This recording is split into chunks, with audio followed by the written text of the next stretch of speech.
So let's talk about like what power exercises would look like, what speed and power would look like, the reasons we put it there, without getting too deep into the thing. So who wants to kick off there? Well, when I think of power exercises, I think of things that are more neurologically taxing, and there's some skill that is required with that particular exercise. And I think it also, as far as whatever power exercise that you decide to go with, I mean, it needs to make sense for what it is that you're trying to do or what you're wanting to get out of it. Yeah, so you mentioned two things. One, I mentioned this before, and that's energy systems, right? And what can we tap into to get the most benefit for the dose that we're giving our body? So that's one. Second thing, you mentioned skill. This is where we want to put the skilled movements into our workout for the day. And so the skills could be a lot of things, and we'll cover a couple of those. But why? Because neurologically, we're fresh. We have the most gas in the tank we're going to have that entire workout. Once we start, we are working towards empty. The goal is not to get to empty, but we're working towards that. So I want to be as fresh and ready to and get that stuff done right off the bat. So depending on who you are, what your goals are, what your intention for the day, what are some of those skilled movements that you might put there? Variations of cleans, whatever modality, barbells, kettlebells, dumbbells, whatever. Yeah, I love that. So I also see people using cleans for time or snatches for time for a capacity builder. No, that's not what we're talking about, right?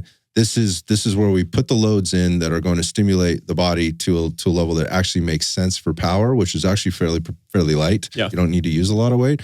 And we are practicing on performing that movement crispy. Like every rep counts, right? And the intention is I don't want to say the intention is very intentional. That doesn't make any sense. But the most amount of neural drive, mental focus, and attention that can be paid to each rep within that skilled movement needs to be paid there, so that you can get the maximum result out of it. Yeah. So you're talking about energy systems, and so you're talking about doing very, I would say, short repetitions or repetitions where we're not doing 15 reps. 2 to 6, 2 to 5. Yeah, I think that's an important thing to do. And it doesn't mean you just walk in there and, throw your 50% of your 1 rep max on the bar or whatever and start there. There may be a little bit of a buildup, but once you get to your working sets, right, it's a low level of sets and a low level of reps to maximize that impact in a way that your body will actually receive that in the way it should be received in order to build speed and power, which is a skills-based thing. In this particular case, you can build power like on a bicycle, and it takes very little skill. You can build it in the pool. Skills are included there. You can build it while sprinting. That's another skill, right? So if you're going to do sprints, that doesn't happen at the end of your workout. That should happen right up front, right now. And what does sprinting look like? Sprinting is not hundreds. No. We talked about this, like, right? What? 15 seconds. 10 to 15 seconds. No, less than that. I would say like 3 seconds, like 3 to 5. So most people cannot maintain a sprint beyond that time before mechanics. I'm thinking more of like when you're talking about energy systems and your phosphocreatine system. Yeah, I'm talking about the skill itself because you're likely going to still have more in the tank.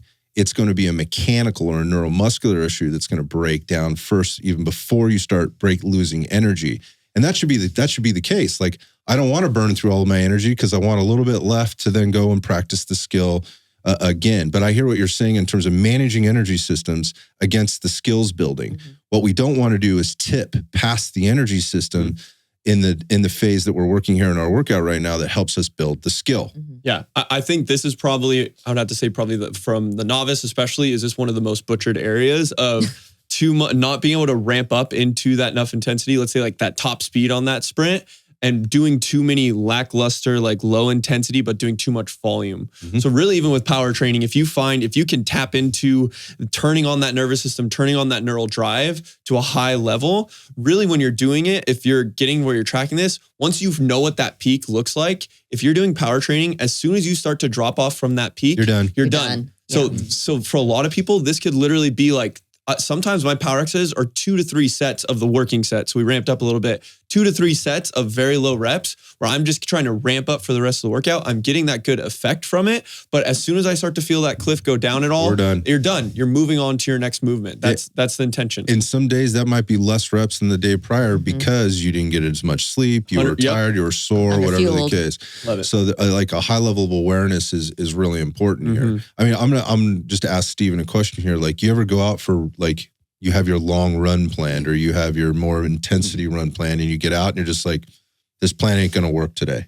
Yeah. Sometimes you have to abandon the plan, or sometimes you're just like, I'm not really, maybe I have a goal for this workout. And I mean, if I'm being completely honest, most of the time I am hitting it. That's because like for my tempos. That's because you're managing your shit. I'm just saying, like, does it ever happen where, you go out there and it's like, no, that shit ain't happening today. Maybe just not at that pace. That would probably be on a long run. Yeah. Or maybe it's just not quite that distance or that duration. Yep. I mean, that, that could depend day to day. We're like, I'm a little beat up today. I'm not going to push that extra 3 miles or whatever, because I'm not going to get anything extra out of that other than I'm going to be in more of a recovery hole.